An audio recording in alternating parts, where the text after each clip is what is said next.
Hello and welcome to Hooting Mandrills. I'm Jeremy. I'm Sam, and it is once again turtle time. This is some real first is tragedy, second is farce hours. It's not being released into a rancid tier 0 standard meta that it's just not going to impact at all. The cards are generally more powerful. But on the other hand, you sure are going to look at a lot of turtles and a lot of pizzas for as long as these cards are in standard. Yeah, so if you have no connection to this, it's kind of like, just random turtles.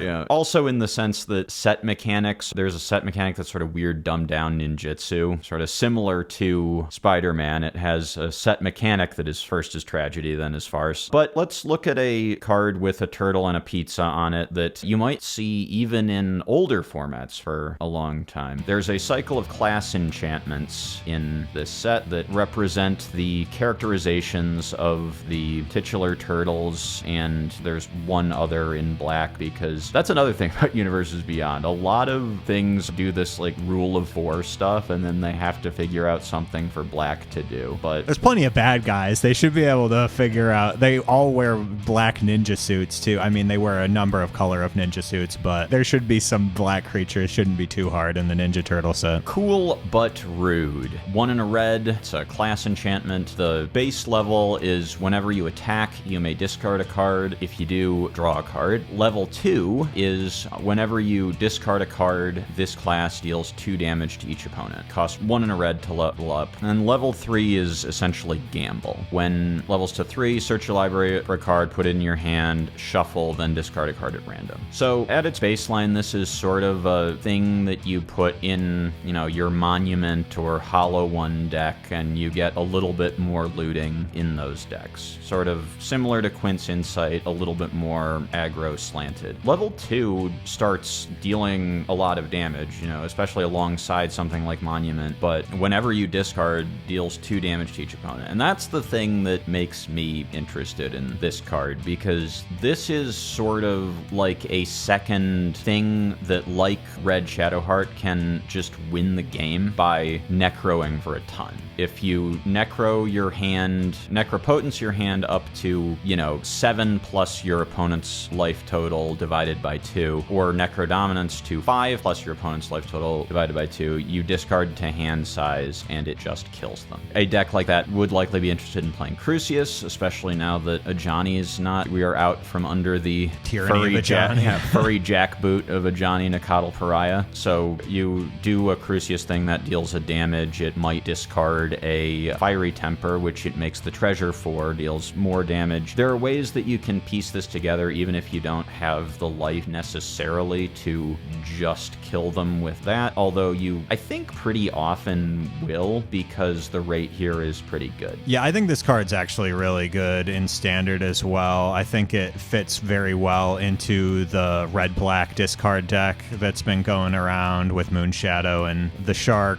Like, it plays Monument now, but maybe you just take out Monument for this. It draws you a card, but you have to discard on attack. I don't know, maybe you have to play some number of both. I think you might be interested in just playing both. Yeah, especially sideboard, where they're gonna hate out your Flamewake Phoenixes and Blood Gas. So having a high density in the sideboard of I'm just gonna deal you damage seems pretty appealing. I like this card a lot. I mean, it seems really good. I don't know that Lessons as it is really wants this versus Artist Talent. Of course, it's kind of competing for the same sort of function, but you are doing a lot of discarding and attacking, so I don't know. Lessons feels like it would rather have Artist Talent. I guess Lessons is more on the Storm Chasers talents now, right? They have more things that attack these days. But yeah, it's been a lot of they don't Krang. attack as much as they cast spells. 8 creatures and then the 4 bounce spell.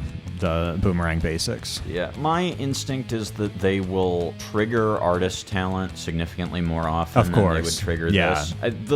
And both level 2s are relevant, I guess, in that comparison. They care a lot about the cost reduction from Artist Talent, but, this level 2 is also just gonna get an opponent dead pretty quick, and it probably makes Monument math pretty good. It probably cleans up your Monument math in a meaningful way, right? right? This one's a lot worse if it gets bound, like if it gets Deceated or something, because, you know, if they take your artist talent, if that's what they take, but they may have to take something else if they Deceit and bounce your artist talent. If they bounce this, replaying it is very, very bad, whereas artist talent has immediate value, even if you've leveled it up and you replay it. I can buy that, yeah. But, that, you know, that's getting pretty deep into, I mean, that's sort of the meta right now, is that it's Deceit versus the world. But, yeah, I don't know. It's a really cool card. It's going to be a player in all formats. I mean, I don't know about Vintage, but probably. I mean, if I was trying to put together something to be the guy trying to get the prize for the best unpowered finish at Eternal Weekend, which they do, which is cool. They want the format to be accessible in the one big unproxied event. They won't print Shadowheart, Charon Cleric in real life because you can't make a card with 6 sides, apparently.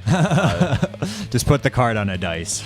Or just make the red one the one it flips into. Like, I don't actually... I know I do care about flipping her black. Or, I don't know. There are ways that you could do enough of her text to be relevant. And let me play this dumb thing that I like in paper. But anyway, the next class is Donatello's. He does machines. For 1 and a blue, when it enters, you mill 2 cards, draw 2 cards, then discard 2 cards. So, mill 2 plus Faithless Looting. So I asked a judge about this because I was not sure how this interacted with Moon Shadow. It turns out this does only trigger Moon Shadow once. The permanent cards going into the graveyard from anywhere is going into the graveyard from a nebulous anywhere. They are both coming as part of the same trigger, so even though they are coming from 2 different places, that is not 2 separate anywheres, the way that the Magic rules work. So it does probably trigger Moon Shadow when you play it just once. And then level 2, when this class becomes level 2, return up to 2 target artifact cards from your graveyard to your hand. And then level 3 is like one of these weird artifact. At the beginning of combat on your turn, put 3 1/1 counters on target artifact you control. If it isn't a creature, it becomes a 0/0 robot in addition to its other types. Yeah, so basically if you're trying to play like blue-black Moon Shadow with a bunch of trinkety artifacts that sacrifice themselves, you know, Mishra's Baubles if you play Modern, or Cryogen Relic maybe, that sort of thing. If the level 2 reliably picks up 2 things, I think you're pretty happy with this card. Right, yeah. I was honestly thinking about it just as its first ability in like Spelementals, because it does put a lot of things into your graveyard. Putting 4 cards in your graveyard, you don't get to choose all of them, but you know, there's a lot of spells in that deck. Unfortunately, there are no valuable artifacts to get back, and there really can't be in that deck. So it's kind of just the first mode in that sort of situation, so it's probably not worth it, but it might turn on all your elementals by itself. Not being an instant or sorcery itself is kind of rough there too. Yeah, going onto the battlefield, kind of rough. So probably not worth it in that instance. It kind of non-bows everything. In your artifact decks, you don't want to play any non-artifacts, and you definitely don't want to play something that costs 4 mana to like get artifacts back, I don't think. So maybe in older formats, but I don't really see it as a standard player very much.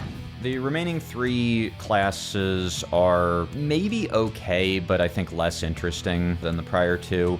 Leonardo, he's the leader, and Michelangelo, he's a party dude. So leader's talent is sort of a bad innkeeper's talent. First one is whenever you attack, put a 1/1 counter on target attacking creature. So strictly downgraded. Strictly downgraded. It is white, so if you don't want to be green, you might consider this. Level 2 is 3 mana for some ungodly reason. Whenever a creature you control leaves the battlefield, if it had a counter on it, you gain 2 life. That's really expensive for what that is. That's nothing, yeah. On level 3, which I'll remind you, for those counting at home, that is 9 total mana you have invested in this thing. It's kind of like a Showdown of the Skulls. Whenever you cast a spell, put a 1/1 counter. Oh, on each creature. Okay, so level 3 is actually good. It is incredibly expensive. Yeah, hope it doesn't get bounced. Yeah, I don't think that card's very playable. I think that Innkeeper, if you want this sort of effect, is much better. If you really need so many counters, maybe you need a mixture of both, but I don't think so. Yeah, I mean, maybe if you're just playing White Weenie and want a Innkeeper's Talent effect, this is okay, and you just aren't expecting to ever level it up. It's, like, not very exciting. No, I think I'd rather play the Station Lord over this card. party dude is, I think, the worst one in 1v1 constructed. The first thing is when it enters, each player, so your opponent as well, creates a food token. For 1 green, yeah. You might be able to use that better than them, but like not... You don't want to give your opponent things. It's giving your opponent material, and 1 mana for a food is kind of bad rate, even if it didn't do that. Level 2, whenever an artifact an opponent controls is put in a graveyard from the battlefield, draw a card. So if they use that, if you get to level this up before they use that food, then doing so will draw you a card. And maybe that's good against... Maybe you could sideboard this against some decks, but those decks are the ones you least want to give material to. Right. So... Yeah, I mean, I'm thinking about there's that 1 green 2/2 that when it dies, it makes both players a lander, but this is such a bad card. You don't want to be giving your opponent even more stuff. Like... Yeah. Edge Rover is the guy that you're thinking of.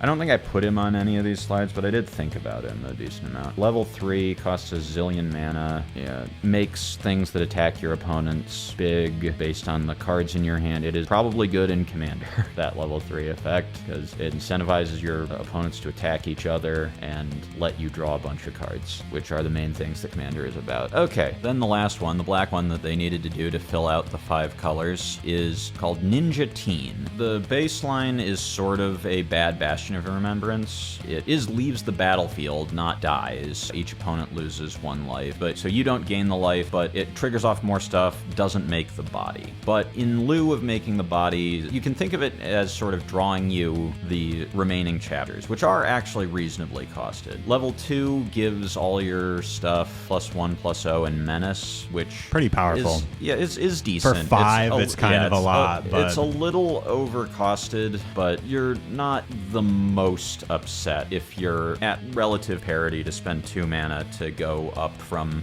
a card that is hopefully doing something for you into getting that effect as well. And then at level 3, which is only 1 more black mana, gives creature cards in your graveyard Sneak for 3 and a black, and lets you cast Sneak abilities from the graveyard. So Sneak is dumbed down ninjutsu that I was talking about earlier. It is casting, not activating an ability, so it can be countered, which is often relevant in formats where ninjutsu has had success. And then it is only in the declare blockers step that you can cast things for their sneak ability. I mean, it's part of why Kaido is so good in Standard, even. It's like so good against control decks, because you can't do anything about the entrance, and you can't really do anything about it at a lot of times. But yeah, for sure. This ability, I feel like the 4 to sneak something seems a little bit tough, potentially, but like if there's something that has a good sneak cost already, and it has to be a creature spell, so there are other things that aren't creatures with sneak that you wouldn't be able to use with this out of your graveyard.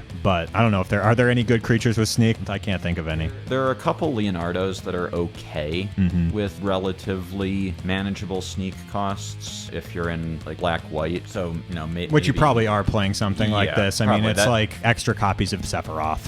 Yeah, I mean, it's worse than the much Blood worse Artist than effect Sephiroth. is worse than Sephiroth's. It's maybe a little bit more durable than the Blood Artist guy. The from Blood Foundations. Yeah, I forget what it's called. And this does help your like little shitter sack fodder creatures push through. It might be good. It's hard to know exactly what to say about some of these cards because you just are like, this is marginally different than a card that we see pretty often. And is it marginally different in a way that's good? I guess we'll find out. I think it's sort of tough because, like, if any of these cards gain any prominence, we're just going to see Into the Floodmaw come back, and then they're all bad against Into the Floodmaw, even if they have to give you a little fishy. All right, next we have Leatherhead Swamp Stalker, 2 and 2 green, Crocodile Mutant Rogue 5/4 with Trample, and she enters with a hexproof counter on her. Whenever Leatherhead deals combat damage to a player, you may remove a counter from her. When you do, destroy target artifact or enchantment that player controls. So this thing's just good, right? It's a 5/4 trample hexproof for 4. Yes. You can just play that in your main deck, and then when you find that you need to hit artifacts and enchantments, which you often do and often aren't very good at in game 1, this thing is sort of a Trigon Predator. You can use other counters that you get on this if you don't want to remove the hexproof one. You can blight onto this with something like Requiting Hex. decks. Like with this trigger on the stack, you can do that and put the blight counter on it and then remove that blight counter. Or you can just, hex to clear out a blocker, which in some way that stops them from being blocking able to effectively. Even block a 4/3. Yeah, and fortunately, having 4 toughness means it doesn't die to nowhere to run by itself. So they need at least 2 pieces of removal. They're nowhere to run plus something that worries about the hexproof. So that's convenient. Not if you requiting hex it, but and notably, even though it can trample over if it gets in combat with a 4/4, the Leatherhead has to be in play when this trigger is resolving with a counter that you can remove. She does have to survive the combat to get the disenchant. But yeah, I think this card's good. My longtime pet deck, Tenacious Pup deck in Historic, might be interested in. This is still a pretty reasonable rate, even back to older formats. It's expensive, but even removing the hexproof counter if you have an Ozolith, does that work? No, if this thing died, if it got hit by an edict or died in combat or something, the hexproof counter would move on to the Ozolith. But there are ways to move around hexproof counters in older formats. All I want to be doing at almost any given time is putting a hexproof counter on Aragorn Company Leader. And here's another card with a hexproof counter, so that seems like a good strategy in that deck.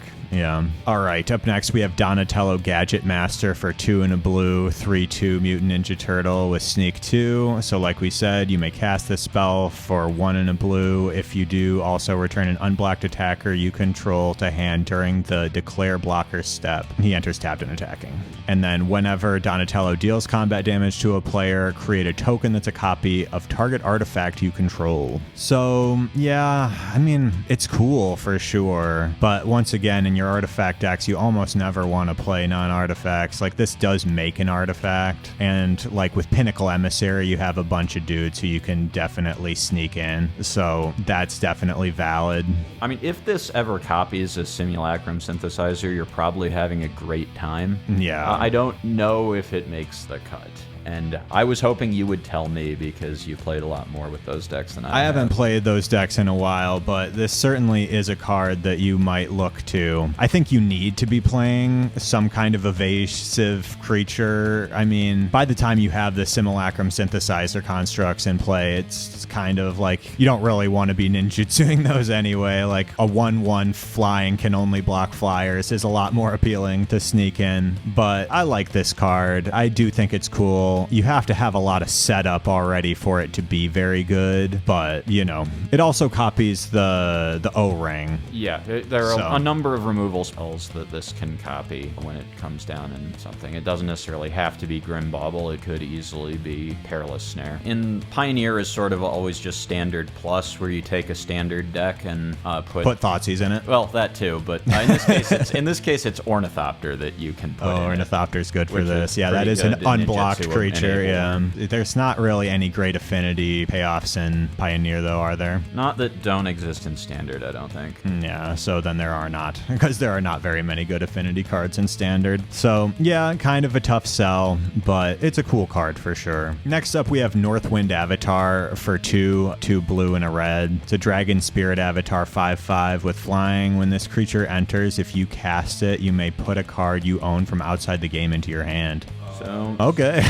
This card in some ways reminds me of my mortal nemesis, Karn the Great Creator, and in some ways reminds me of my bestest friend, Goldspan Dragon. And my instinct with this card is that it's good, but it probably won't do a ton right away, but maybe around the time that Strixhaven is set to come out, people will have started to figure out what their Northwind Avatar packages look like in certain decks. So the way that this reminds me of Goldspan Dragon is that one of the things that was good about Goldspan Dragon is that you could tap out for it, put it into play, and it kind of made mana right away to protect itself. If they targeted it with something or it attacked, which it did with haste, you had a treasure which you could use to cast Snakeskin Veil or negate or something if you needed to. This is not as good at doing that if you're just putting it into play as a dragon that you're hoping is going to live. live, but you can go to your sideboard and pull out a Mox Jasper, or in older formats a Mox Amber, put that into play, and it's at least mana up for stuff. Yeah, not a legend, so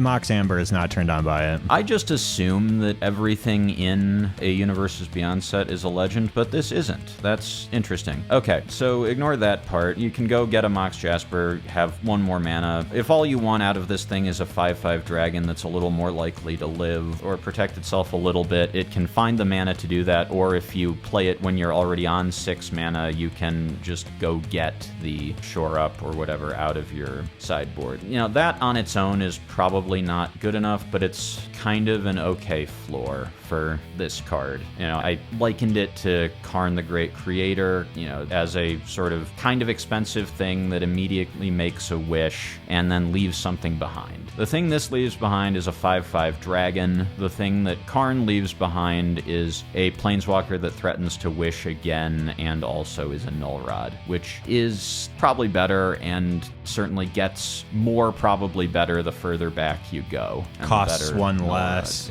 and yeah, and is a planeswalker, making it much more difficult to destroy. And is less specific in what sort of big mana deck can play it. So, like, you know, Karn just goes in Green Devotion. You can't play this in Green Devotion. No, you cannot. There is, however, a deck that you might remember from Standard is still legal in Pioneer that can produce a lot of mana in these colors and cares about big bodies. I could see Pioneer VV Cauldron thinking that this is better than 5 mana is nothing in that deck, so yeah. This is a better card at baseline that, you know, sometimes you just play it as a 5 mana 5/5 that draws a good spell. Sometimes you play it when you're going off and it finds the, you know, card that otherwise would be kind of bad and wins the game. You can't blink this because it cares about being cast, but you can airbend it. You can, I don't think it's good as like a thing to Superior Spider-Man onto, really, because the sideboard cards you care about finding are probably trying to kill Rest in Peace for you, which you can't use Superior Spider-Man for this. You know, another card that might be unbanned in Historic now because Ajani is gone,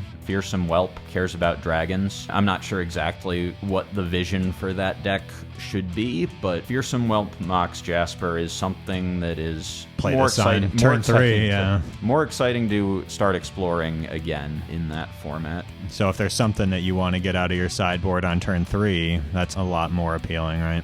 Okay, we have quite a few cards. I think it's all about Madam Null Power Broker, though.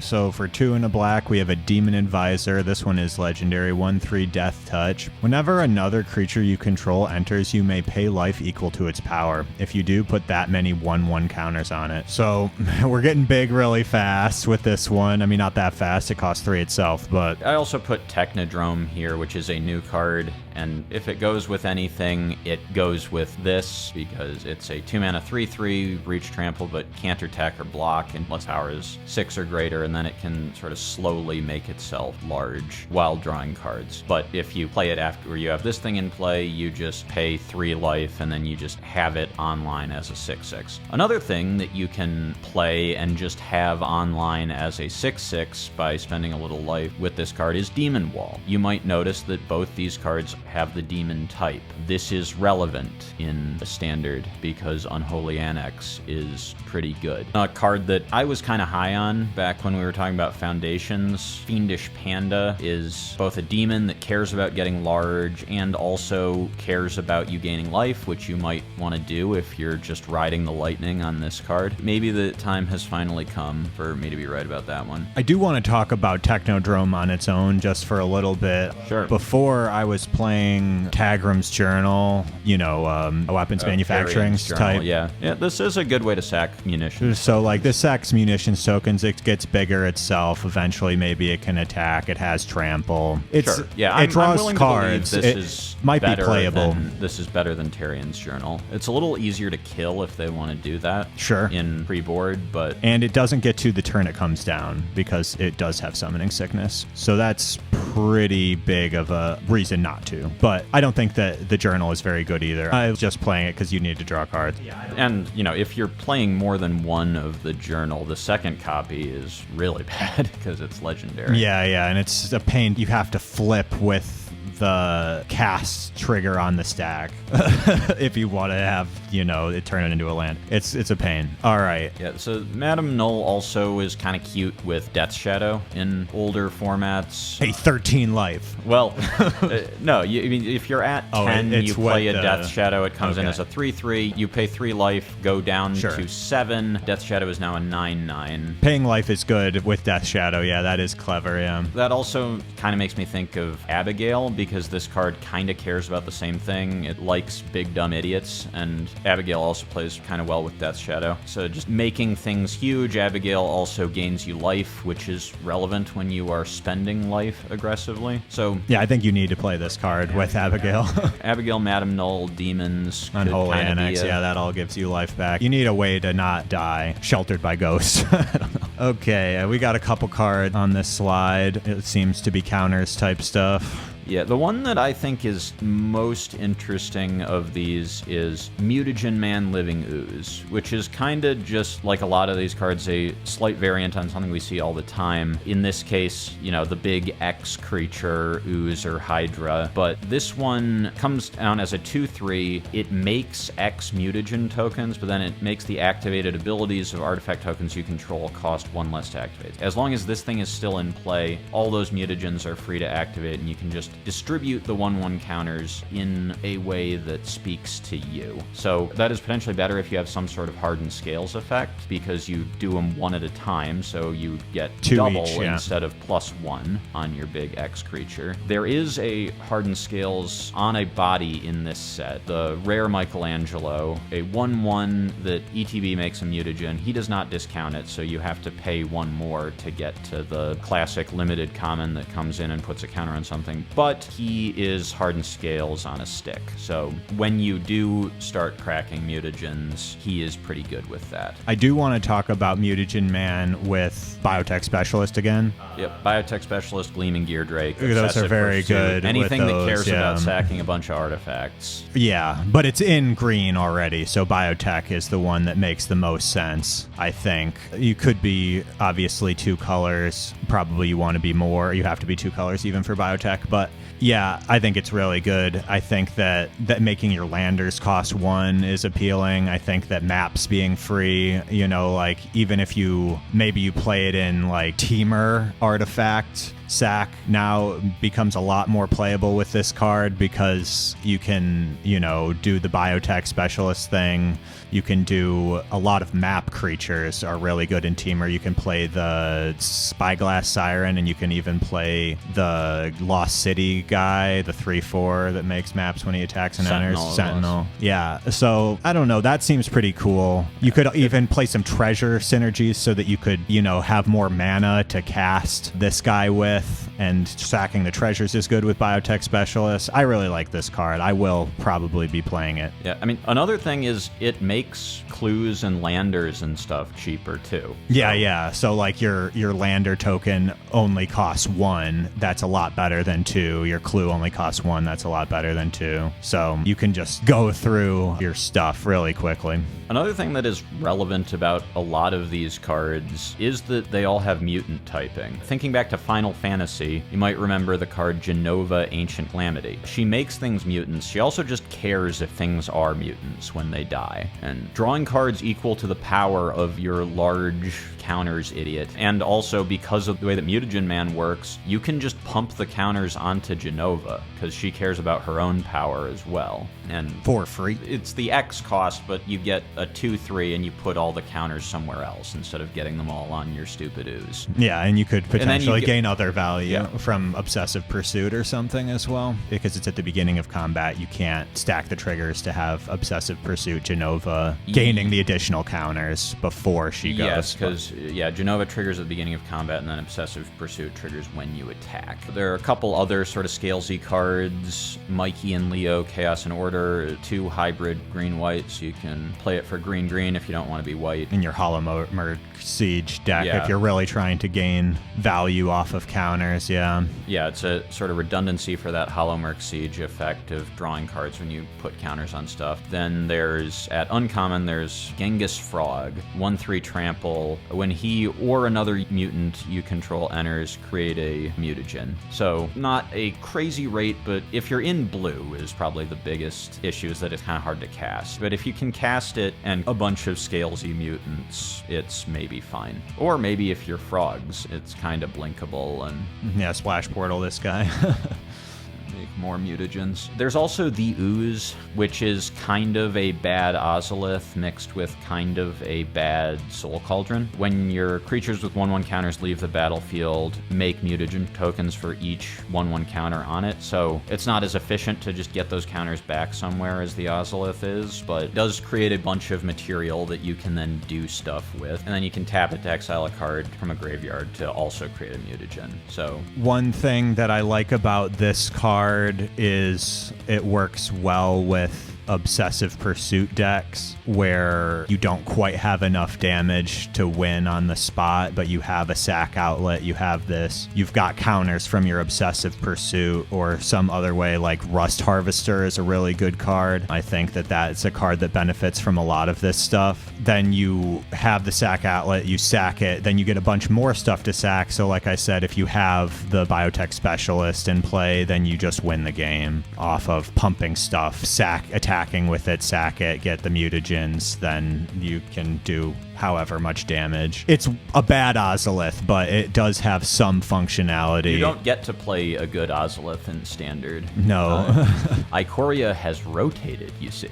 Yeah, even March of the Machine or whatever, the bad Ozolith was from the Spire or whatever, has also rotated. Yes, that one was a bad scale. That was a bad scale. Ozolith was a bad scale. That was a bad Ozolith. Worse Ozolith. Yes, it is also There's no not a card you Ozoliths can right play. now, yeah. These are the cards you have to play if you want Ozolith or Scales effects. But yeah, so if you're doing something enough. weirder, then you can't use it the same way you use a traditional Ozolith. But like, that's a lot of hoops that I just explained, but kind of cool, kind of possible. All right, this is probably my favorite card in the whole set. Ravenous Robots, 1 in a red, 2/1 robot. Whenever you cast an artifact spell, create a 1/1 colorless robot artifact creature token. And then it has red tap. Creature tokens you control gain haste until the end of the turn. So the activated ability, probably not super relevant in Standard. Could see it in older formats being, you know, very viable, but... You do a big turn with this thing in Pinnacle Emissary, and then you tap it, make all your flyers able to turn sideways. Not the yeah, not thing. It might the actually worst. be relevant with Synthesizer in Oh yeah, that gives Synthesizer in Standard. I could see. It might not be as good as repurposing Bay for the Fire Crystal, but it is, you know, it is sort of a good card. It's on something its to own play if on you're too, red. though. Yeah. You know, like, because you really want to have good 2-drops in that deck.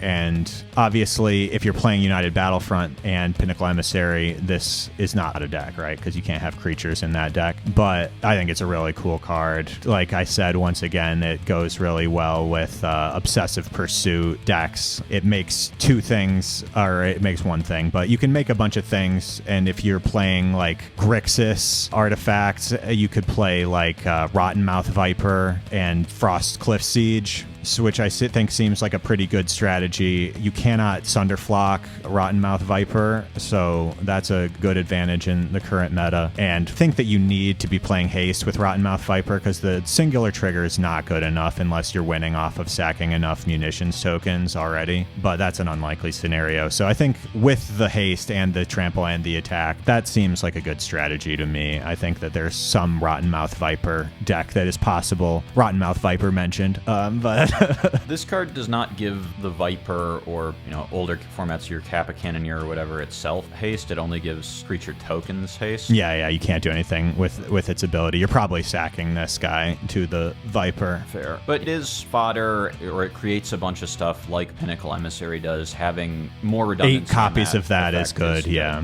There are a few other artifacty cards in the set that are sort of interesting. Uncommon Casey Jones is a 2/1 haste, not an artifact, but other than that, 2/1 haste is like not the end of the world on its own. And when it enters, you look at the top 4 cards of your library and can put an artifact from among them in your hand. So, you know, classic, sort of limited, uncommon, but... Yeah, in your artifact decks, it's hard to play non-artifacts, but this does draw you a card. 2/1 haste, draw a card is not bad. If if you're a really aggro deck where it's going to hit, which is a little harder in standard because your lands aren't artifacts, maybe this is okay. I suppose you could on a play level where you could consider it. You could play the horrible tapped case if you really needed to, but that seems like a bad move.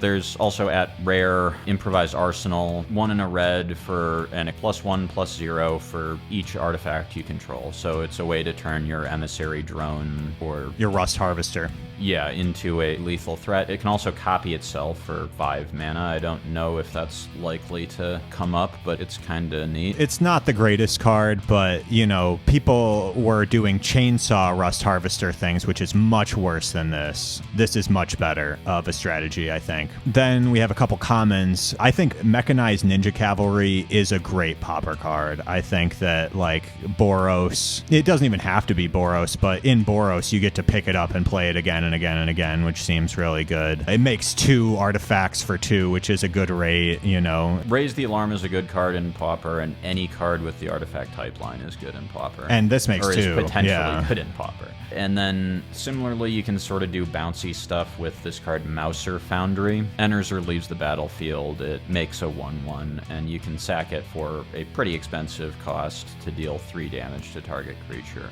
But you can, like, pick it up and put it down. Yeah, I think the Ninja Cavalry might be a little better, but the Cavalry is a better Pauper card for sure. Yeah, I think you'd rather just, like, do a Barbed Battle Fist or something.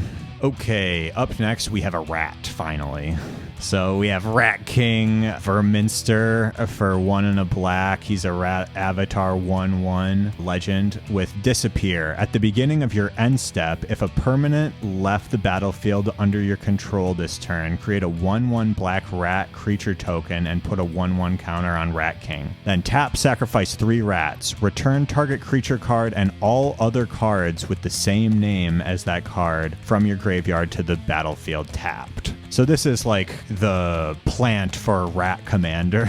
Yes, I mean, well, the tap ability certainly is, this is a rat colony commander. You sack 3 rats, maybe even 3 rat colonies. You target a rat colony in the graveyard, you get back like 20 of them, maybe including the 3 that you sacrificed, and all your friends in your commander pod tell you how cool and interesting that is. That ability might come up in constructed formats, but mostly for constructed, this is if Disappear is on easily, as you know, it is in older fetch land formats. Like, you can think of that as basically an ETB. This is a 2 mana 2/2 that makes a 1/1 and might keep growing, and cares about a lot of the same stuff that Moonshadow cares about, which is a good card in those formats. Similarly, Super Shredder is sort of like a 2 mana Moonshadow. It's a 2 mana 1/1 with Menace. Whenever another permanent leaves the battlefield, put a 1/1 counter on it. So because they care about permanents leaving the battlefield, they do trigger off a few more things, these two, than a Moonshadow does. Yeah, any sort of bounce effect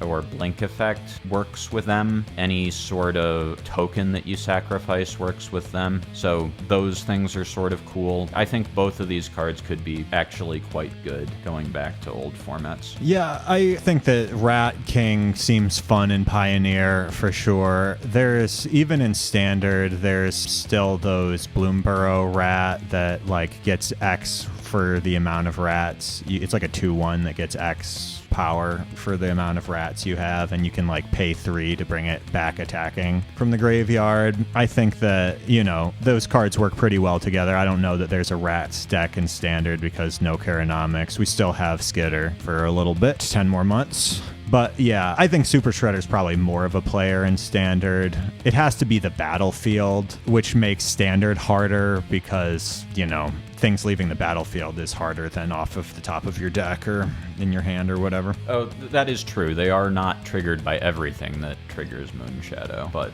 still a good card, especially in older formats where you can just fetch and, like, yeah, you know. Fetch, crack Mishra's Bauble. All right, up next, we have Krang Mastermind for 6/2 blue, affinity for artifacts, 1/4. When Krang enters, if you have fewer than 4 cards in hand, draw draw cards equal to the difference. Krang gets 1/0 for each other artifact you control. So I guess I was saying there's no affinity for artifacts cards. There is one that's okay now. This is like a bigger, dumber thought monitor. It costs twice as much, basically, but it might draw twice as many cards. I don't know about...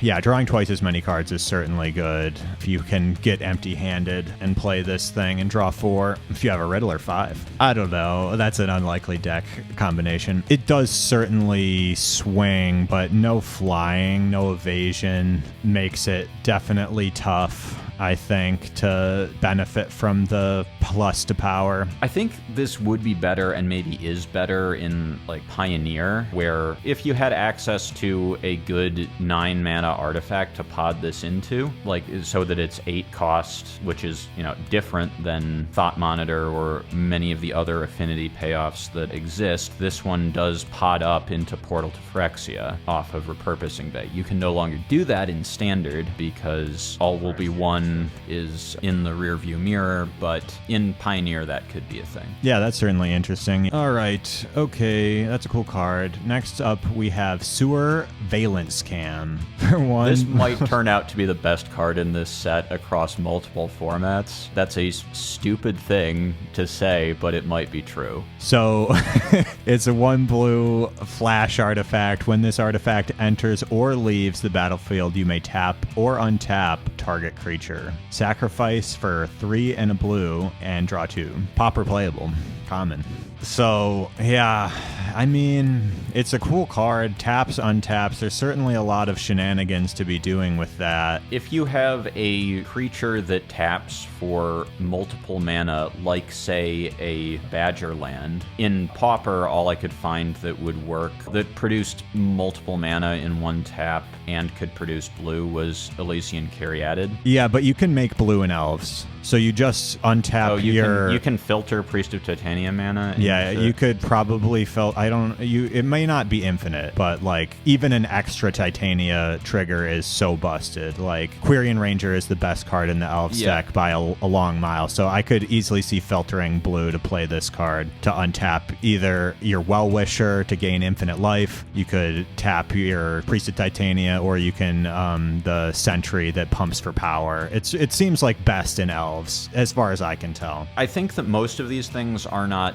infinite, but they are mana positive, and it's mana positive coming and going. So tap your Badgerland, your Priest, your Caryatid, whatever, to make a blue and more mana. Play this for the blue, you have extra mana, you untap the thing, and then if you do something else, if you Core Skyfisher or whatever bounce effect this, Boomerang Basics and Standard pick this up, you can do that off of the Mana Dork as well and untap it again and continue to be very mana positive. It's a pretty good strategy under a weapons manufacturing. Boomerang this over and over again to control your opponent's board, keep their creatures from dealing you damage while you just accrue weapons tokens over and over again, and you're drawing cards off of the Boomerang Basics. Seems like a pretty good strategy. As far as actual infinites, this goes infinite with Urza, Lord High Artificer, and Retraction Helix. Retraction Helix giving Urza the ability to tap to bounce a target non-land permanent. Urza has made a construct. You tap the construct for blue using Urza. You use that mana to play this thing. That untaps the construct. Urza uses this thing to tap for blue. Then you return it to your hand. Taps himself to return it to your hand. That untaps the Urza. You have a blue mana to this is actually mana positive. It actually goes infinite, and just at a certain point, you just spin Urza until that wins the game. In Legacy, it goes infinite with Goblin Welder and any artifact that you would loop that would cause you to win the game eventually with, like, say, Legion Extruder. You tap the Welder to sack this thing, get an Extruder back, 2 goes face, the Welder untaps, the Welder taps again, sacks the Extruder, gets this thing back, untaps again, rinse, repeat. It is harder with Goblin Engineer to combo off. The only way that I could come up with that would work with Goblin Engineer was if you also have a Magda Brazen Outlaw in play and use a Furdock Core, the rock that is a dork. It is a dork, but it's a dwarf. So you tap it, make a mana, make a treasure, and then you have enough mana to do the Goblin Engineer thing to loop back through this thing in the Furdok core one additional time. And so you get infinite artifact ETB and leaves triggers, which you then have to translate into a win some other way, probably making an arbitrarily large Drix Interlacer in Historic, and then drawing your deck, and then winning somehow with that, which seems very convoluted, probably not very good. Thassa's Oracle. Thassa's Oracle's still banned in Historic. Why? Who knows? Combo's not allowed. You can probably figure out a way to win from there, but that's like a 4-card combo or like 3.5, because Engineer does entomb one of the relevant pieces in your graveyard combo. And all of this is also harder without Urza Saga, but we'll get Urza Saga eventually, probably. And if you're in Modern, this thing comes out of Urza Saga. This card's very good. This card's really good, yeah. I'm sure that there's other popper-based stuff that I'm just not thinking of, too. It's not the best in Elves, because it's hard to, like, bounce it or whatever, as it's not a land. Yeah, that's sort of the thing about it in Badger decks. Like, maybe it doesn't make the cut in Standard right away, because is playing this thing in Boomerang Basics and Fear of Isolation and those sorts of cards in your Badger deck, like, good when you can already go mana positive with the Spider Manifestation, Quantum Riddler stuff, and those are just probably individually better cards for what you're doing. So, you know, I don't know if that's really a home in Standard immediately, but this card does a lot. You can also sack it for 4 mana to draw 2 cards. Like, I feel like in Constructed, you are living bigger dreams than that, but... You still get to tap or untap, too, though, if you do. So, I mean, that's definitely good. It's not just draw 2, it's tap, untap, that might plus actually draw make 2. it better in Pauper Elves, because you're just producing all this mana. It's like, okay, I will sack this, draw 2 cards, I'll play Evolution Witness, is the Eternal Witness variant that's an elf that has the adapt. That adapts from MH3. Yeah. Oh, and, that's like, pretty good. Do that. Well, that can't pick this up, can it? Is that creature only? I think it's creature only, so maybe not. There might be some way that being able to sack this to draw cards could let you convert all that mana into a win when you otherwise wouldn't be able to out of target like permanent card from your graveyard to your hand from Evolution Witness. Okay, so yeah. you can do this. No Modern Horizons card is allowed to ever not do what you want. That's how I feel. Yeah. It's not allowed for Kozilek's command to ever not be good in any situation. It would just be terrible if Psychic Frog attacking a Planeswalker instead of your opponent's face caused you not to draw a card. That would be unacceptable.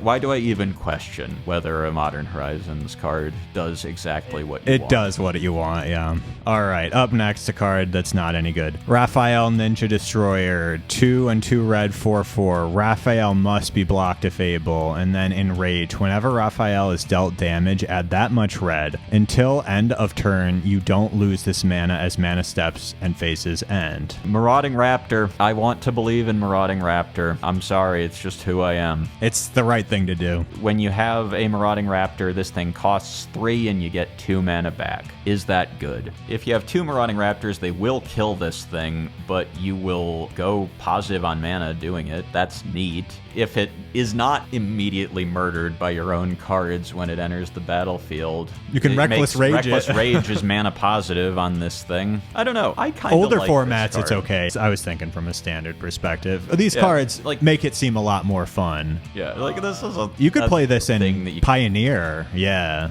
That sounds fun. Yeah, I mean, dealing it to... The thing about Marauding Raptor and Pioneer is it doesn't play nice with Fable, and you're trying to play like a... Yeah, you can't play Fable in that deck. Yeah, you're trying to play like a value-y red deck that doesn't get to play Fable. And if you're playing Reckless Rage, you can't play the Mouse and Raptor, so... Right, yeah. I mean, Heartfire Hero is banned anyway. Screaming Nemesis... No. The Emberheart Challenger is the one that's good with Reckless Rage. I mean, obviously Heartfire Hero was really good with the Reckless Rage, but... Yeah, that's true. It makes Emberheart Challenge... Well, Emberheart Challenger... But you can just play more expensive things. If you play an Emberheart Challenger and trigger Prowess before the Marauding Raptor trigger resolves, he'll live. Is that feasible? You're playing 20 probably lands not. in this deck, right? So I don't 22 most. So I don't think so. I mean, maybe more. Well, I'm playing this thing that discounts my creatures. Why am I doing that if I'm not trying? And this thing that makes mana. Why am I doing that if I'm not trying to cheat on lands a little bit? bit. I don't know. I'm not sure. I like your exactly idea. what I'm doing, I like your idea. but- I do think this card is bad, but like I do like the idea, even if that's a bad strategy. Okay, we got a bunch of cards on this one. There's some sneak stuff. So we've talked about how sneak works already. Yeah. One of the ways that it works is that you can put it on spells instead of just creatures. That is an advantage to designing it this way compared to ninjutsu, I suppose. But yeah, so there are a number of sort of overcosted sneak cards that are pretty good on rate if you get to sneak them. There's a Shredder's Technique, which is 2 and a black as a sorcery, or at technically instant speed exactly when you can sneak it for 1 black. Destroy target creature or enchantment, and if it was an enchantment, you lose 2 life. There's Splinter's Technique, which is a diabolic tutor or a demonic tutor, depending on whether you sneak it. Genghis Technique is a pyroclasm, 3 mana instant speed pyroclasm that you can sometimes cast for 1. There's also Donatello's Technique, which is a divination or a 1 mana draw 2 if you sneak it. So those are sort of the like bread and butter ones that if your deck is good at enabling ninjutsu anyway, you might be interested in playing. And then there's some sort of weirdos on the other side of things. Leonardo's Technique. So that one I think is actually kind of cool, especially with Moonshadow. That's kind of hard to block. And you just like don't care about your 1/1 not being blocked. Bring back my Oculus. You know, it seems like kind of a cool strategy. And it can hit 2 creature cards if you have 2 creature cards with mana value 3 or less. 2, wow. You could hit double Oculus, you could hit Oculus Moonshadow. Diviner, another Moonshadow. Yeah, that's kind of cool as an Oculus So card. if you hit Diviner, you don't get to get an additional Diviner plus an additional Oculus off the trigger because it they would be enter the one same or time. the other anyway, but I would have to read Diviner to know whether it made an additional Oculus. It might. Okay. If that's true, that's a reason to play Diviner. Because do you even need... I mean, blue is good because there's that guy from L-Train who copies things out of your graveyard. Blue-black guy. You also need blue if you ever want to hardcast the Oculus. Which you don't. But Like, or no, you might if want you to. ever might if you ever think you might have to. Yeah, should but say. so there's definitely reasons why you need to play blue. But definitely that one's really cool. The other 2 sort of weird ones, Michelangelo's Technique is 4 and a green. You have to hard cast it, or just 4 mana if you sneak it. It's a sort of variant collected company. It goes 2 cards deeper and cares about total mana value 6. So you can get an Ouroboros and a Badger Mole Cub. Theoretically, yeah. It's probably worse than Rhythm in that sort of deck, but like that deck is actually not great, I feel like, at enabling sneaking. sneak. No. But I mean, you could play more flyers, you know. It's not against the rules to play Spyglass Siren in that deck if you have a reason to. maybe this brings some of those decks a little bit back toward Drunith, something like that. which- It's hard to play those decks with the Sunderflock stuff going on, but... That's also true. But I don't know that this card is great, but it is enough like Coco that it might be good at certain times in certain decks. Raphael's Technique is a 6 mana wheel, or if you sneak it, it's a 3 mana wheel, like actual Wheel of Fortune. It is optional, so, you know, in your older format, you can't just sneak this with a Bowmaster in play and make your opponent wheel, but your Bowmaster, which is also a pretty good thing to pick up with Sneak in general, you know, if you have somehow 5 mana, I'd say somehow you have 3 mana from lands and you cast a Dark Ritual, probably in Timeless, but if you have to pick up the Bowmaster itself instead of its token, you can replay it if you have 2 mana left over. You've got Tombs and Before it Chrome resolves. Moxes and stuff, so it's not impossible to be doing stuff like that. It's a cool card. I mean, Wheel is sick. Like, that's probably really good even, like, in Lessons. Like, I don't know, like Lessons it's probably harder has to have play more. unblockable stuff, but you can't pay 6 for this. They put No, a you never 6 pay mana 6, wheel. no. They put a 6 mana wheel in every set, and we don't talk about it because it's a dumb commander card that sucks. But so if you can enable the ninjutsu out of Lessons, sure, wheeling your hand is potentially good. Or I mean, Or, you know, actually, some other sort of is-y fuck deck. Lessons. Red black. It's way better in the red-black one, now that I'm thinking about it for even a second, where you have Moonshadow once again, which is harder to block, and you have already discarded every card in your hand. Because that's how the deck works. You are going to you have to return the Moonshadow, but drawing 7 cards is good. Typically drawing 7 cards is a good ability. But yeah, it's a little fringe. Even at Sneak 3, kind of difficult. But I do think that those 3 are a little bit more build-aroundy. I think the others will see play in decks that are good. Sorry, Flamewake Phoenix. You sneak your Flamewake Phoenix and you don't give a fuck that you discarded it. Yeah, that's your true. Blood it gas. Is an evasive body. Your Bloodghast, your Flamewake Phoenix. I'm not thinking hard enough about that deck. I've never actually played it, but I think that card's probably maybe possible in that deck at least. I could see it. Sneak Dark Ritual, kind of fun. I mean, we talked about that one for a second, but Demonic Tutor. Demonic Tutor, not Dark Ritual. Sorry. It's at a very specific time.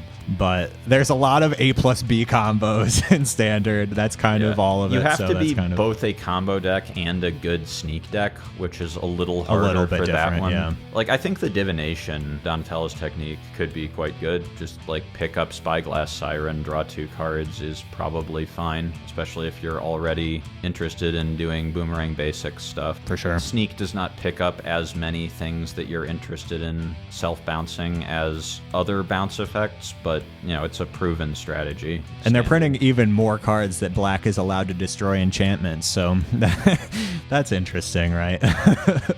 Paying life to destroy enchantments is part of black's identity now. Another sort of oddball technique, sneak spell, Kitsune's technique. 4 blue, which you really would like not to pay, but sneak for 1 and a blue is Traumatize. Mills half a library rounded up. So that crab attack is maybe doing more than sending a message. Yeah, mill half your library on turn 2.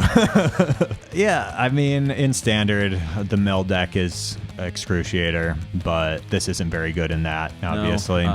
But it does turn on River Churn Monument. People have been doing River Churn stuff, you know, here and there in Standard, so maybe there's a actual factual mill strategy that's possible. I don't really buy it in Standard, but like you said, yeah, the Ruined Crab sending a message. A lot of creatures can't block it on their, you know, if you're on the play, you play this, right? You play your land, they mill them 3, and then attack. They can block it, but they have to play a creature on turn 1 or not fatal push it, you know. Even it's kind of a fallacy that would ever happen, that you wouldn't get Thoughtseize, that you wouldn't get fatal push, that they wouldn't play a creature. But there are ways that it can be interacted with for sure, but I've seen Ruined Crabs attack on turn 2 just to send cheeky. A message. And so now it's not even cheeky, it's mill half your library. Like, I am representing Kitsune's technique with this. You better block. Are we in declare blockers? Yeah. Have blockers been declared? Another thing that you can sneak in, Leonardo Cutting Edge. 1 and a white, 1/1, or sneak 1, has lifelink, and whenever you gain life, put a 1/1 counter on him. So he's an Ajani's Pridemate. Any Ajani's Pridemate with lifelink goes infinite in older formats with Agatha's Soul Cauldron Walking Ballista. It just does the Heliod Walking Ballista combo on its own because it already has lifelink, so it deals damage, gets a counter, deals damage, gets a counter. Walking Ballista is not on Arena due to this combo getting banned out of Pioneer back when it was just Heliod that turned it on. So don't know if we'll ever be getting Walking Bee for definitely out of Historic. They have to just restrict that card to Timeless, right? It could maybe be a player. It definitely opens up a lot of combos and a lot of things if you allow it in Historic, but it may be fine. I don't know. It makes Yawgmoth a lot better, right? I don't think Yawgmoth in Modern plays Ballista. They do in Legacy, though, right? Maybe I'm crazy. That could be a long time ago. I don't follow Legacy, so... Walking Ballista Aldrin is a powerful thing. Walking Ballista is often a good way to convert whatever bullshit you're doing into actually winning a game. But well, because like with Young Wolf, right, you remove the 1/1 counter. Yeah, they do play it in Yawg. in Modern, I think. They usually have like one. Yeah, I don't know that it's a 4 of or whatever. Yeah, but... and then, you might just play this as an Ajani's Pride mate. Life gain decks are pretty good at enabling ninjutsu because they're just like a bunch of do-for creatures. Yeah, it's tough to play life gain right now because of Sunderflock. Sure. This also makes, if you're trying to build Pioneer life gain, it makes cards like Ornithopter that go wide and that you might be kind of interested in, maybe a little more interesting because they are ninjutsu enablers in addition to being just vectors for your soul sisters and, maybe convoke enablers. Right. Next up, we have Mondo Gecko. For 1 and 2 blue, it's a lizard mutant 2/3 legend. 1, discard a card until end of turn. Mondo Gecko becomes the color of your choice and gains hexproof from that color. Whenever Mondo Gecko deals combat damage to a player, draw a card for each color among permanents you control. So more vivid stuff. The protection is kind of cool, or just hexproof, not protection. Yeah. No, my bad. Hexproof. Just hexproof. So yeah, not getting protection makes it significantly worse. But, it can protect itself It can a little protect bit. itself. If you can hit with it while you have some vivid enabler like a TAM or a Leyline, drawing 5 cards is quite good. It is a undersized 3-drop that's a little hard to cast, even if it is one that protects itself a little bit. So I don't know that this is going to set the world on fire, but... Yeah, it feels unplayable, but, it's a cool card. If it had protection, it would be playable for sure, but they don't want to do stuff like that. That's kind of busted. All right, we have another card that I really like, Chrome Dome. 2/1/3 artifact robot ninja. Other artifact creatures you control get +1/+0. And then for 5, create a token that's a copy of another target creature you control. That token gains haste. Sacrifice it at the beginning of the next end step.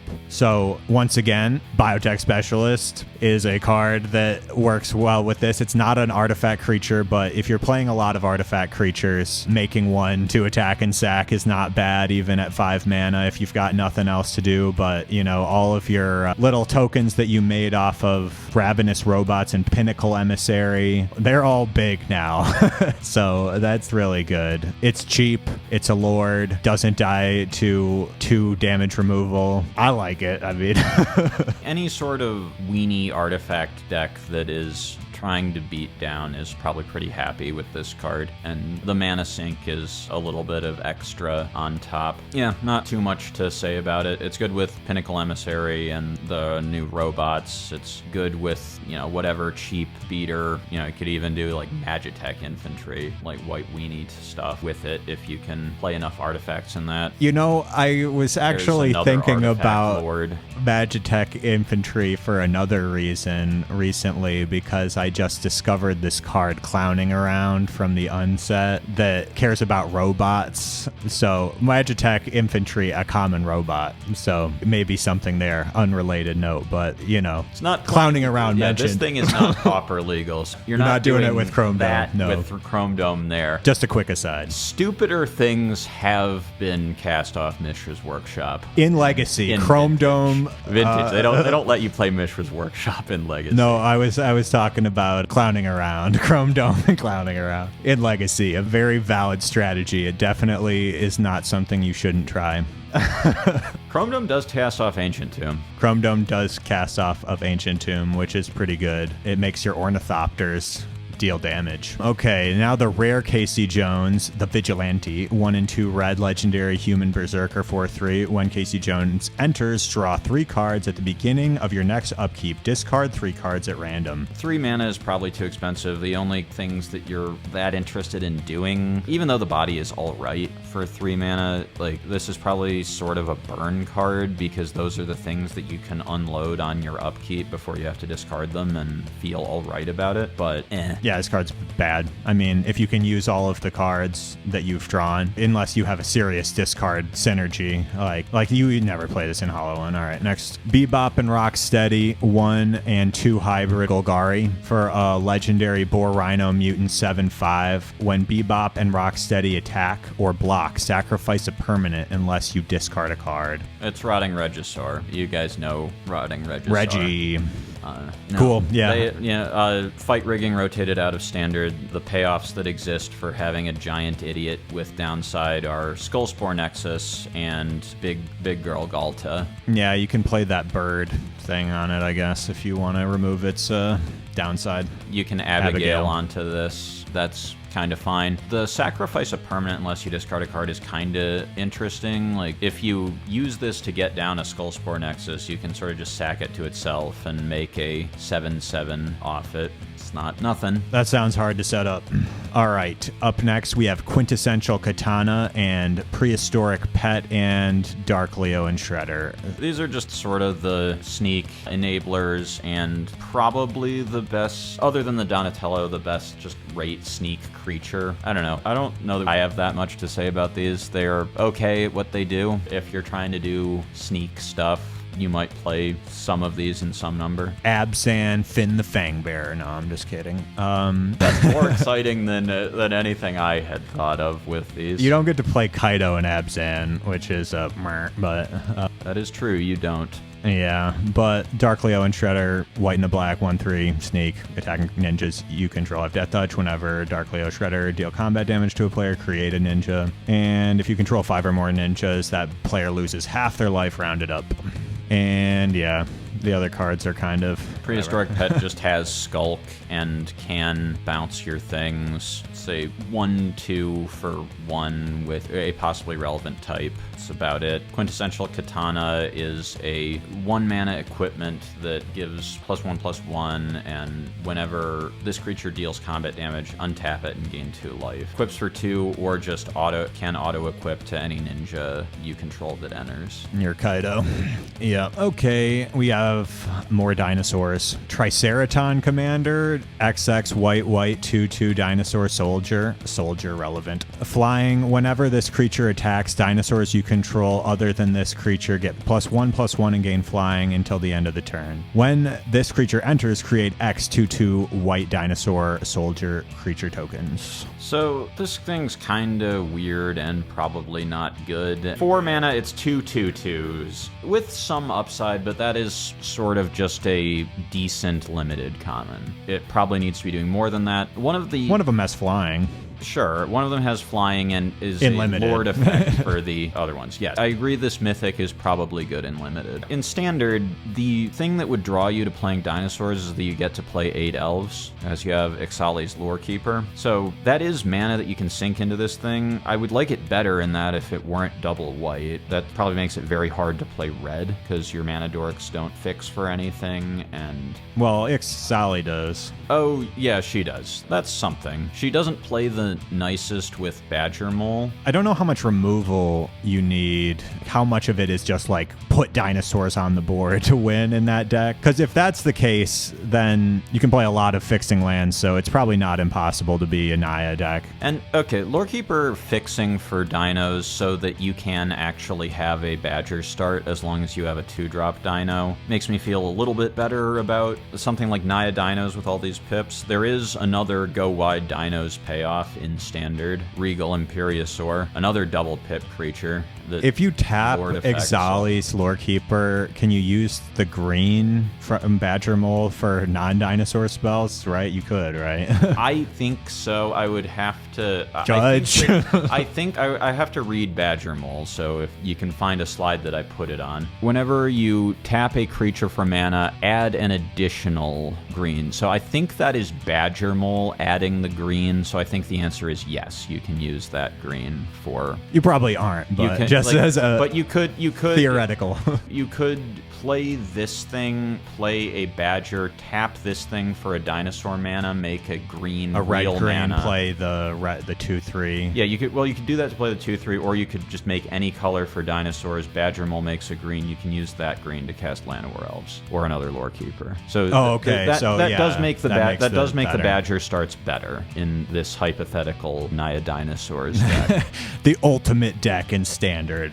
All right. Oh, you get to play Mutable Explorer in that deck too. So that's cute. Mikey and Don, Party Planners for 2 and 2 Hybrid Simic, 3/3 Legendary Mutant Ninja Turtle Ward 2. You may look at the top card of your library anytime. You may play lands and cast mutants, ninjas, or turtle spells from the top of your library. If you cast a creature spell this way, that creature enters with an additional 1/1 counter on it. Yeah, I mean, you have to care about these types, and you have to do it while being willing to play a 4/4 and or blue. Yes, it does have Ward 2, but it sure is a hill giant. But playing lands and creatures like Blossoming Tortoise and Mutable Explorer that also produce lands off the top of my library does sound fun. I don't know if it's good. There are no turtles that tap for mana, right? Apart from the Mutable Explorer token. I don't think so. There's not a Changeling Dork. There's not a... Oh, Furdok Core is a turtle that taps for mana. Oh, yeah. Furdok Core's sick. All right. Ralph and Leo, Sibling Rivals. 1 and 2 Hybrid Boros for a 2/4 Legendary Mutant Ninja Turtle. When Ralph and Leo attack, if it's the first combat phase of the turn, untap 1 or 2 target attacking creatures. After this phase, there is an additional combat phase. So we've got a FOMO, but you don't have to do the Delirium.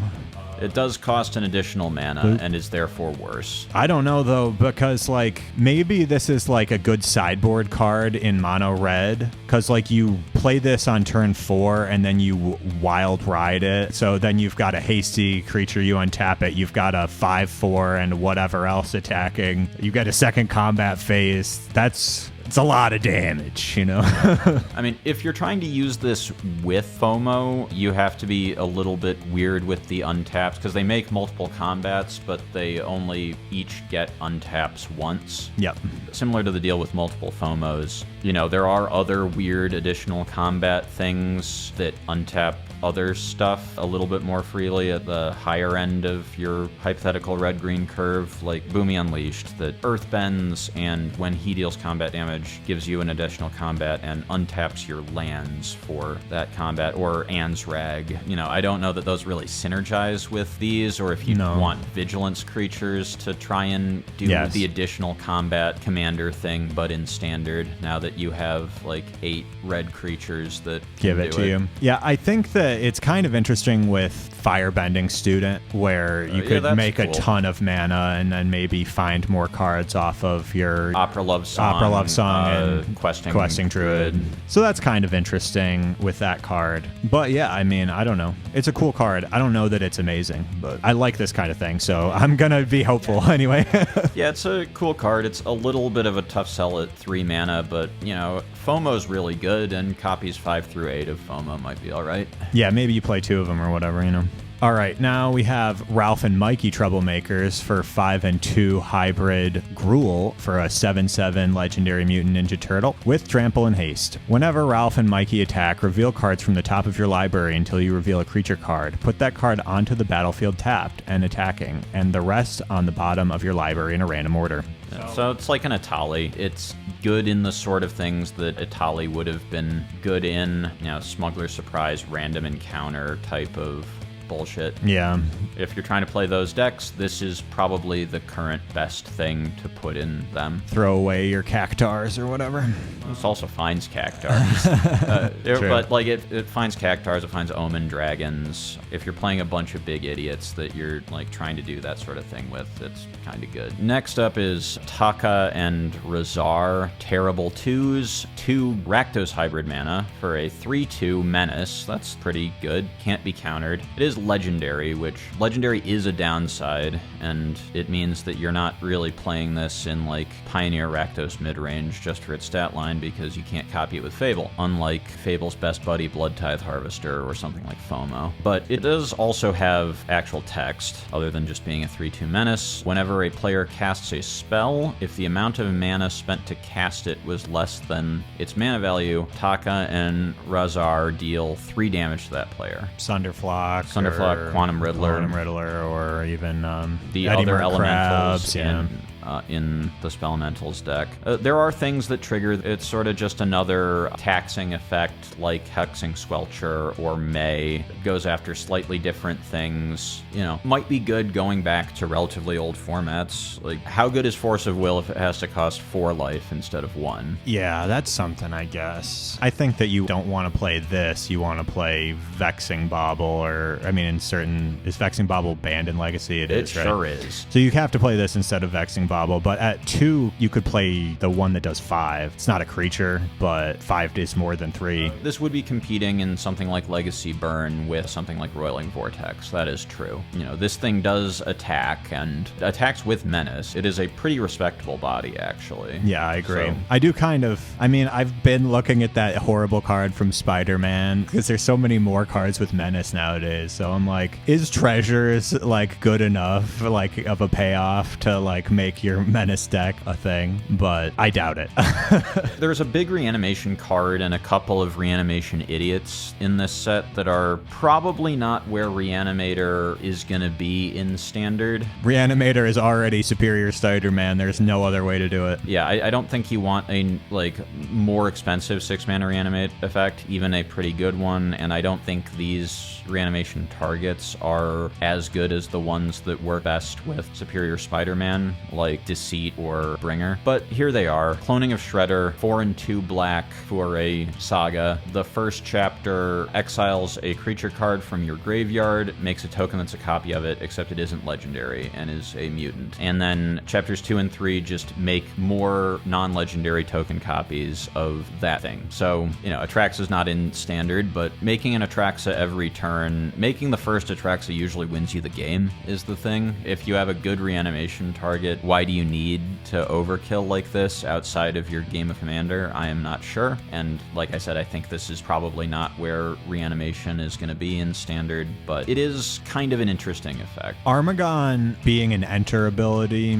may be relevant, where you don't have to do it on the cast. So yeah, this thing is a reasonable you don't even need to, like, target. you don't even It's have to big. Spider-Man it. Yeah, you can. It's big and it kills 3 things. Maybe there's room for 1 in a reanimation deck somewhere. Maybe not. I don't know. I don't know how many reanimation decks are also playing Ephemerate. Krang and Shredder is, you know, another sort of big idiot that's kind of like an Atali. When they enter or attack, each opponent exiles cards from the top of their library until they exile a non-land. And at your end step, if you can trigger Disappear, which is basically Revolt, a permanent left the battlefield under your control this turn, you may cast a card exiled with Krang and Shredder without paying its mana cost. You know, if you've ever played Pioneer as opposed to Modern, or played Pioneer and played Modern, or looked at them, you know that Revolt is much harder in non-fetch formats. So turning this thing into a 6-mana Atali is not exactly trivial, and in fetch formats, Atali isn't really a good enough reanimation target. So I am not sure I see a Standard deck that is both good at cheating this in and good at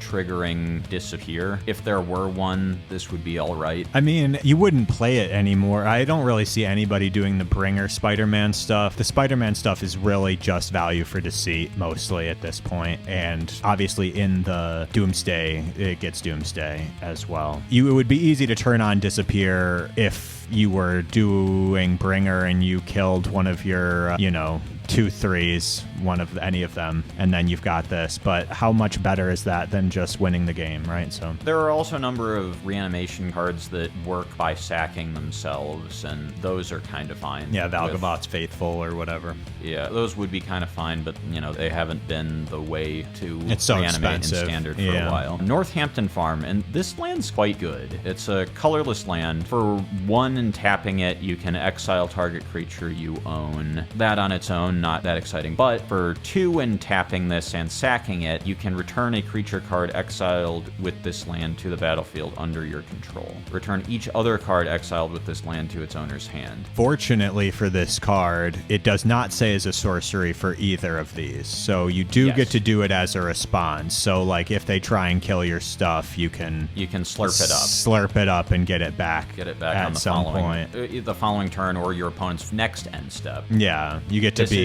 sneaky, yeah. This is just a very good utility land, which I think we'll see play in a lot of decks that play good creatures in them and can put a colorless source in their mana base. If you're playing Fountain Port, I think you would at least consider playing this instead or alongside it. And you can't play too many colorless lands. Also, if you're playing Vibrance, you can just play one of these and find it at any time. That's also true. Yeah, as far as actual tricky things to do with this land, you know, it sacrifices itself, so any way that you can play it from the graveyard or have it bend back when you... Maybe it saved your Ice-Till Explorer, and I'm going to use one of those extra land drops to play this land from my graveyard. I hope it wasn't important to your game plan that I not have this bug.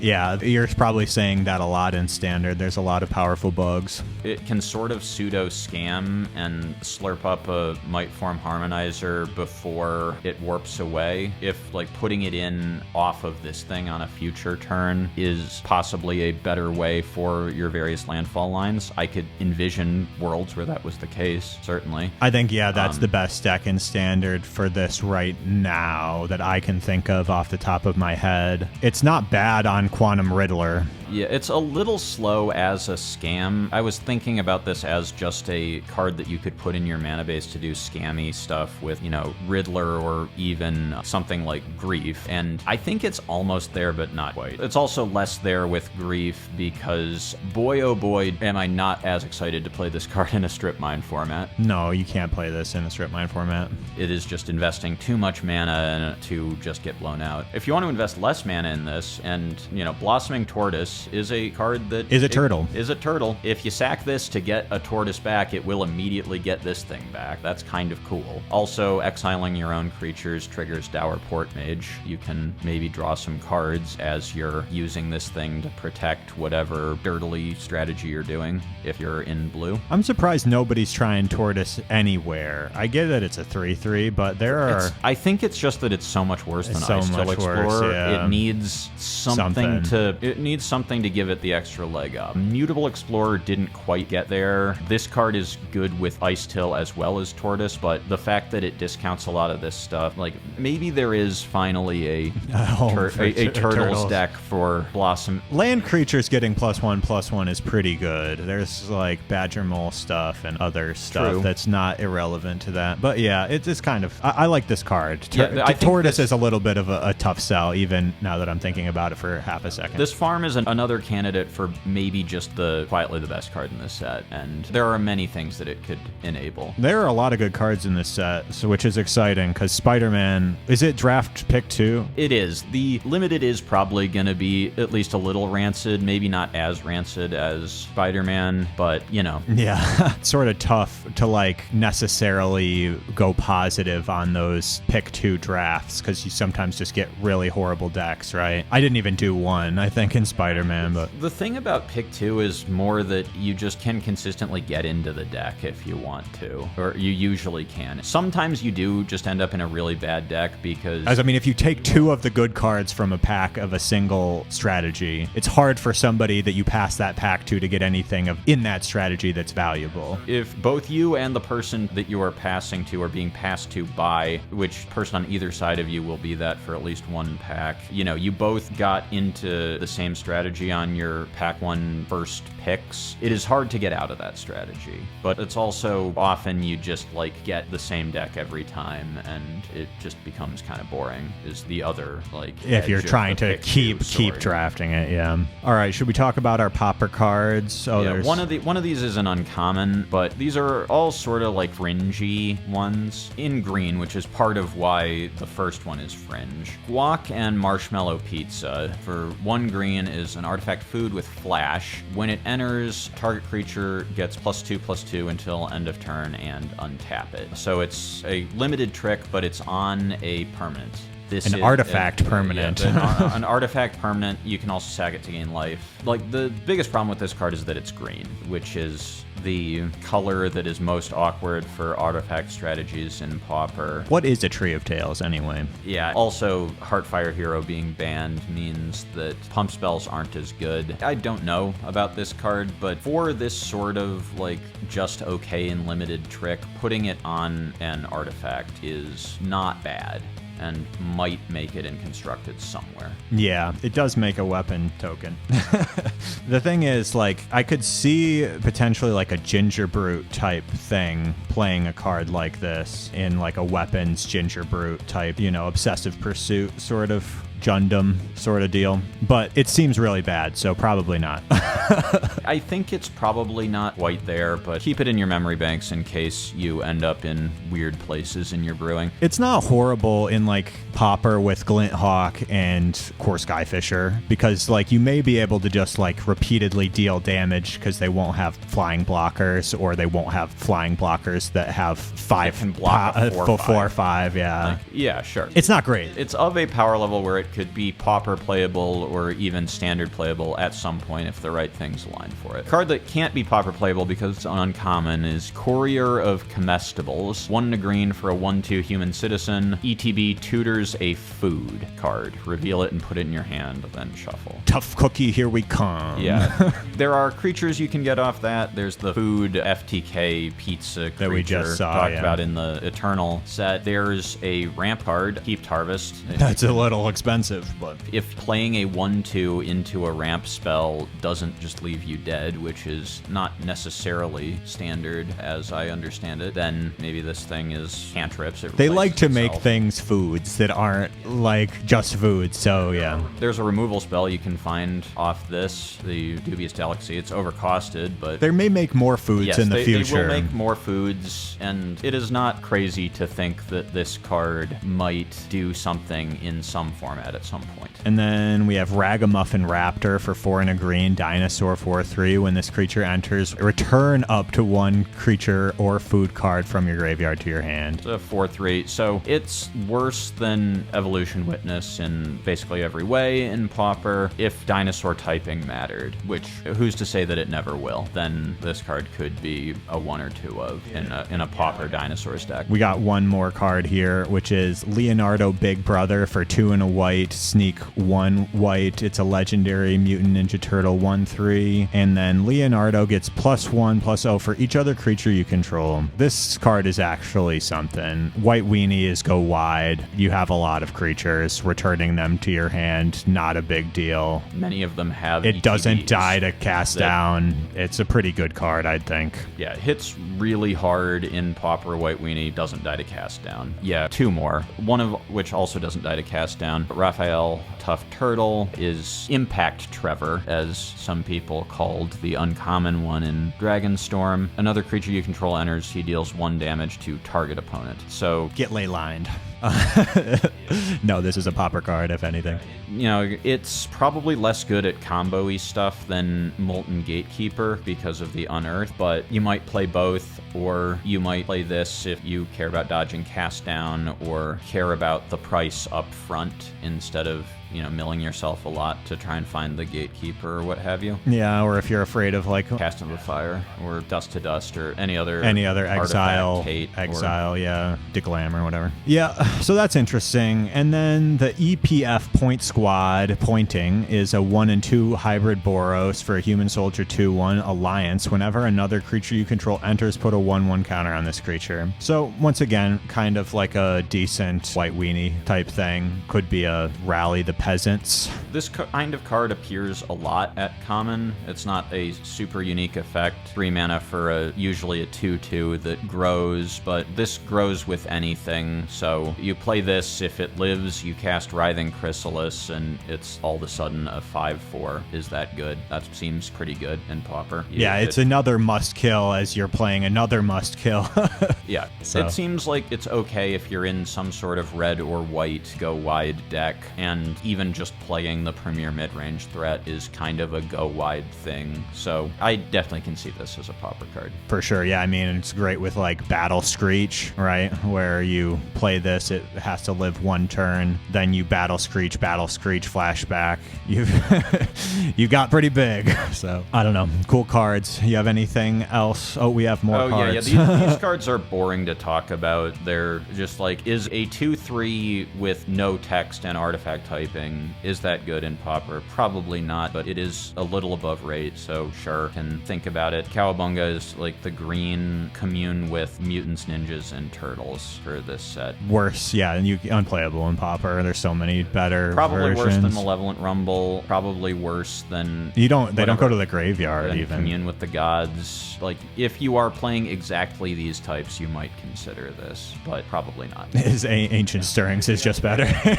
These are a boring note to end it on, but this set is a lot more interesting, I think, than Spider-Man was. I think the things that we are interested in have less of a chance of falling flat than the things we were interested in Spider-Man. I think the counters stuff looks actually pretty good. The artifact stuff looks actually pretty good. And just like some of the utility to go into other decks, there's just like good card quality, where Spider-Man, a very few of the cards seemed that good. Yeah, and I think it's less likely to be like, oh, well, you know, maybe some of this mayhem stuff is okay, and then you actually try to play with it and you're just legend ruling yourself constantly. Right, yeah, they needed to not make it all legendary. Yeah. Where, like, there are a lot of legends in this set, but the mechanics don't feel like they're likely to be ruined by legend bloat, and yeah, so you sure are gonna be looking at a lot of turtles when you interact with this set in any way, which may just mean playing standard. So I think some of these cards are coming to other formats too. These cards seem pretty good. I think that people who aren't just in standard are going to be seeing turtles forever. But, you know, that's part of Magic now, is that every other set is, more than every other set this year, but like way over half the sets are Universe Beyond. It's just part of the game now. If it upsets you deeply, sorry. Feel the way that you're going to feel about it. You are going to be feeling that way about it. But mechanics-wise, this is an improvement. Yeah, the cards seem to be of a very high quality, and I think that it'll be fun to play with them. Every time they print good artifact cards, I'm always happy. So, yeah, we'll see. Like, comment, subscribe. Cowabunga. Dude.